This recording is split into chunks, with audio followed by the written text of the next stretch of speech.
You know, the White House, President Trump, and the United States Department of Labor must think we're dumber than a box of rocks. Why do I say that? Well, I'll tell you the rest of that as Paul Harvey would say in a minute.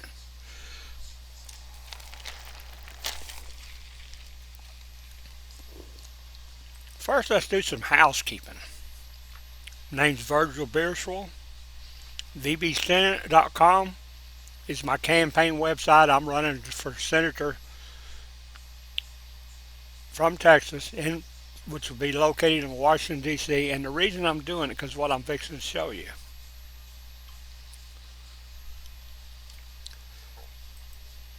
Those that want to contact me, vbeers@gmail.com. There's my email address. Guest worker visas, that's my website where I analyze all the data, make it easy for you to view. And I'm doing this because I'm doing this specific video because there's a lot of good Americans looking for good paying jobs and they can't find it.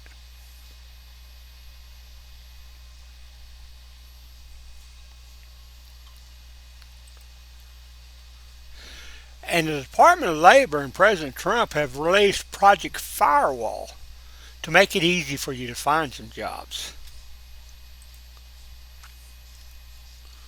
That's going to be the rest of the story.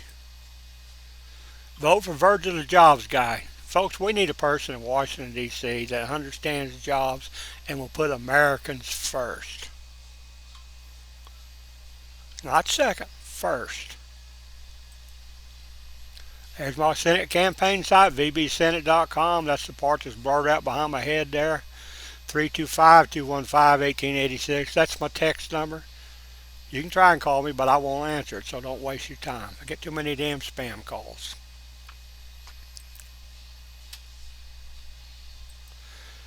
Now let's go over and look at this.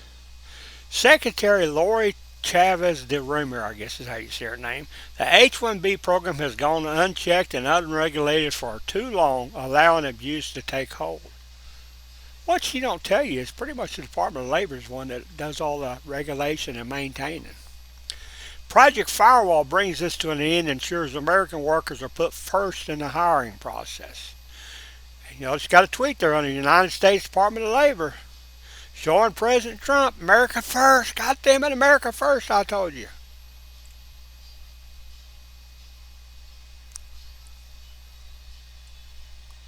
I want you to think about that for a second. So tell me, what is the Department of Labor's core mission?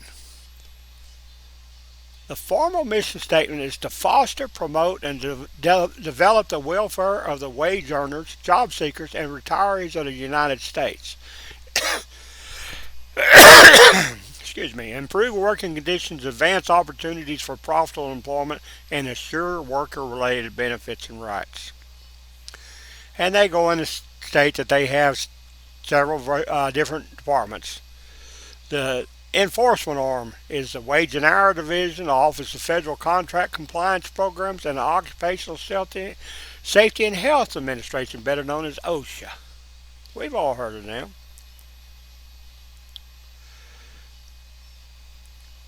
Employment and Training Administration, ETA they call themselves, administers federal government job training and worker dislocation programs, employment services, and unemployment insurance.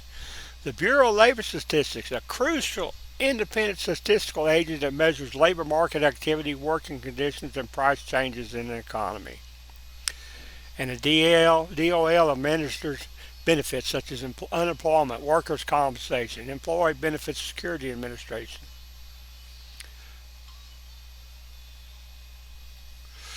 Then it goes down. I use DeepSeek to do this. Probably ChatGPT or any of your Grok or any of them other toys out there will do the same. The stark irony in context. This core mission creates a profound and troubling irony in the context of the contractors we discussed. Astor and Sanders, Bell Info, JNet, Magenta, SafePot. The enforcer versus the victim. The DOL's mission is to protect workers' wages and rights.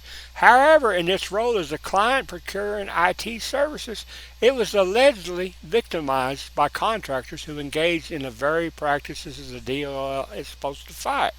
Are you with me? Furthermore, it doesn't say that here. Furthermore, those are the same contractors I found in the 2025 H-1B data. I like this middle one, worker discrimination. The discriminatory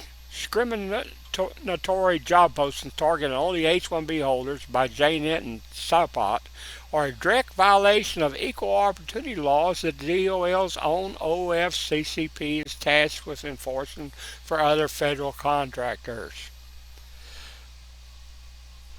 Exploitation of immigrant workers. Alleged practices of charging illegal fees and underpaying H-1B workers are the antithesis of fostering the welfare of wage earners. In summary, the U.S. Department of Labor ain't worth a goddamn. Let's go back and see that again. America first. By God, America first. We are going to make it happen, Secretary Lori Chavez DeRimmer says, as she says with the left hand. And as the right hand is hiring these contractors. Imagine that. Senior database developer, SAS developer, Appian software developer, software test engineer tester, software developer. Old veteran like myself, who's learned all these skills over the last 40 years, could do those jobs. But I've been unemployed now, 4 years this time since the Corona scam, 5 years from 2016. Damn, was it that long? No, 2010 to 2016. And if you talk to any other veterans like myself out there, it's the same story. Can't find a goddamn job. So what's going on? Well, that's the rest of the story, as Paul Harvey would say. Let's pull these back over here so you can see them. You can go up to each one of these employees. And I asked them, I said, do any of these employers have kin inside the Department of Labor that could influence these relations? Magenta Systems, confirmed kin insider. This is the most blatant and proven case.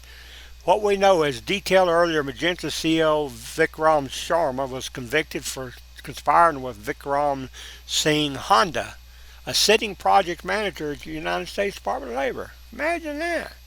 Kin folks. Isn't that called nepotism or something like that? The CEO paid over $300,000 kickbacks to the DOL official for his influence. Huh. Nepotism and bribery. Astor and Sanders, JNet, Bell Info, SAPOT, strong indirect evidence and suspicion. Yet they're still contracting for the Department of Labor.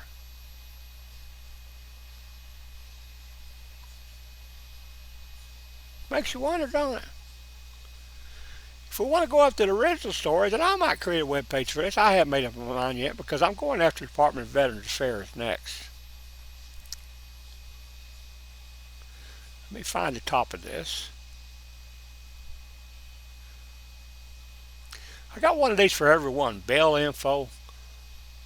Everyone. I'm not going to show you all. I just want to show you a common thread. H-1B visa sponsorship for government contracts. All 5 companies you listed are prolific sponsors of H-1B visas, and they primarily place these foreign national workers on contracts with United States federal government agencies, including the Department of Labor. Do you reckon this is why they say they can't find no qualified Americans? I think it is. Sorry, bastards.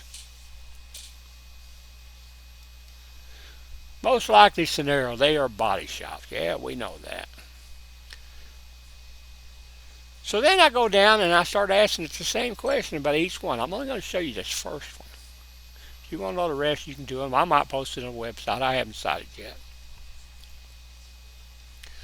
Astor and Sanders as a United States federal government contractor has been the subject of significant scrutiny and legal action.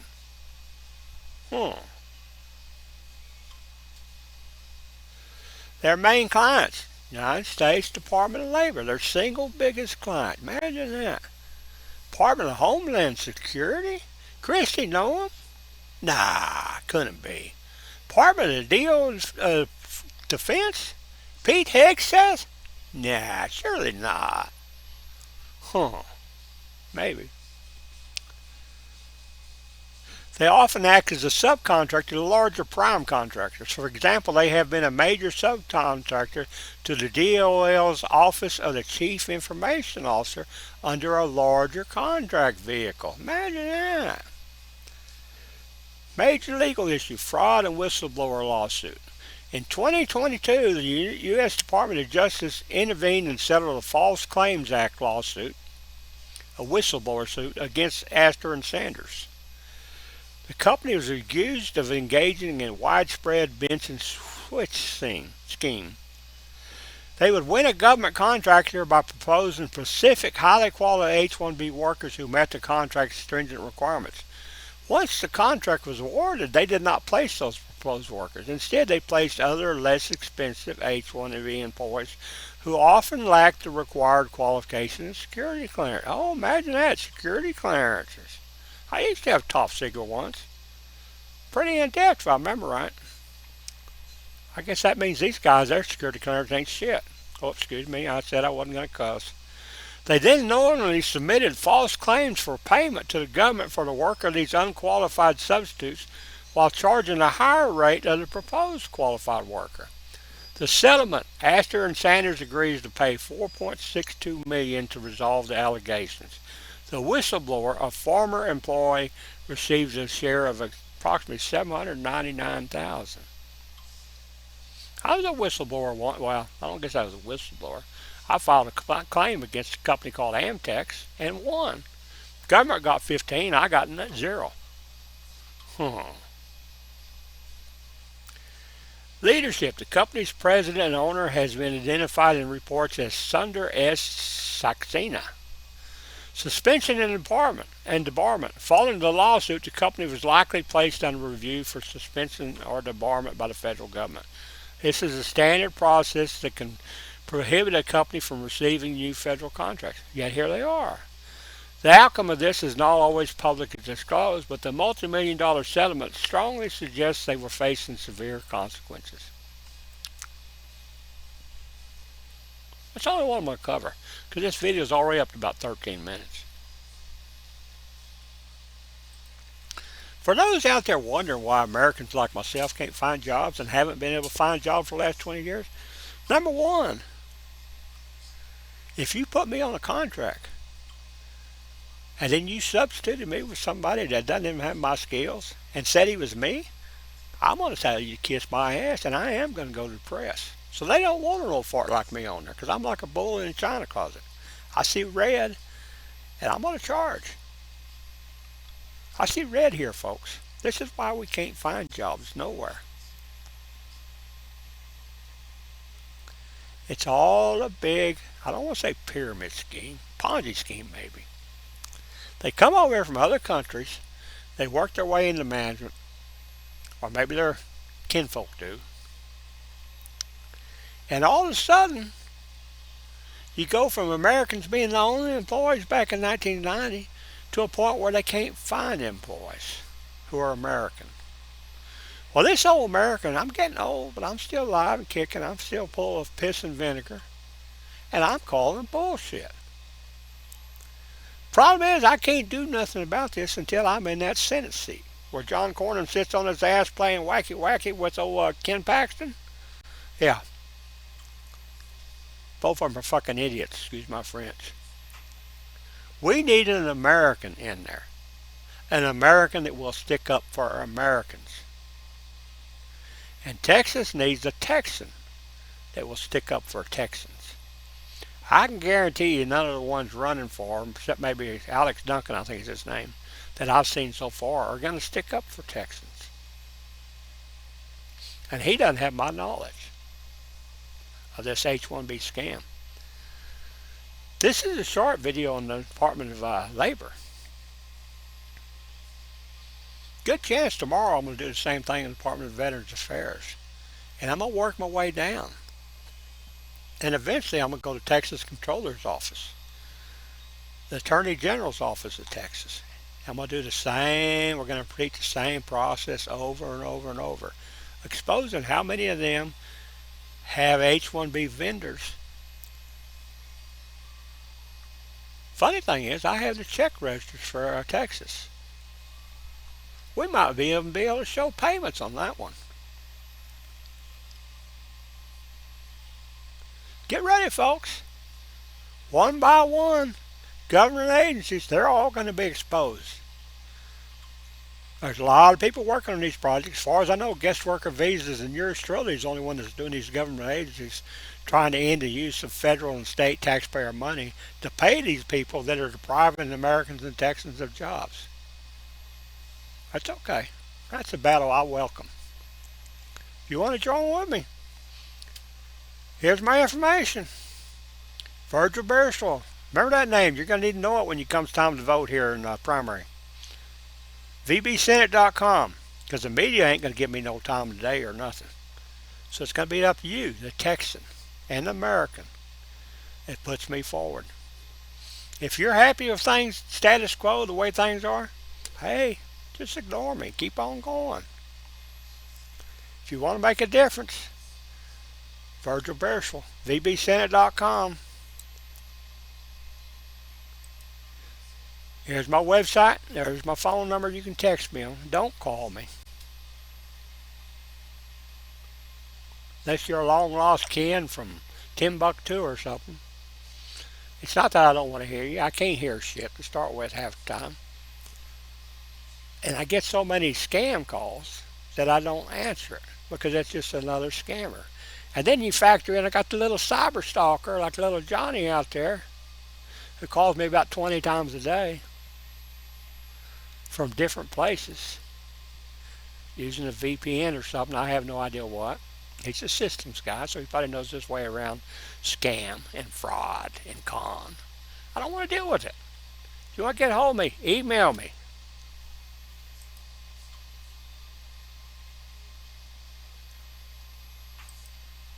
Or text me. Best way. Or you can always come over to Headwaters Saloon on Wednesday and Friday afternoon when I'm visiting the veterans. Hell, I might drink a beer with you. Big city of Harper, Texas. Where my grandmother once ran the Longhorn Cafe for about 40 years. All through my growing up years anyway. It's hard to believe that back then when everything was so right in the world, that these sorry bastards were starting to send our jobs overseas in the 70s. And then they did the same thing, started importing a tidal wave of guest workers, non-immigrant guest workers, in the 90s. Now we got people calling me and telling me that their Texas towns are no longer like they remember them. And the Islam stuff?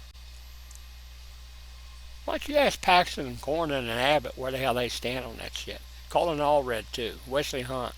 Ask these front runners. Then ask the media in Texas and in America why they aren't covering me. Because I should be knocking the hell out of Cornyn and Paxton by now. And I still not even getting a mention. Anyway, it's enough of that crap. I enjoyed it. Stay tuned for the Veterans Affairs. Doug Collins.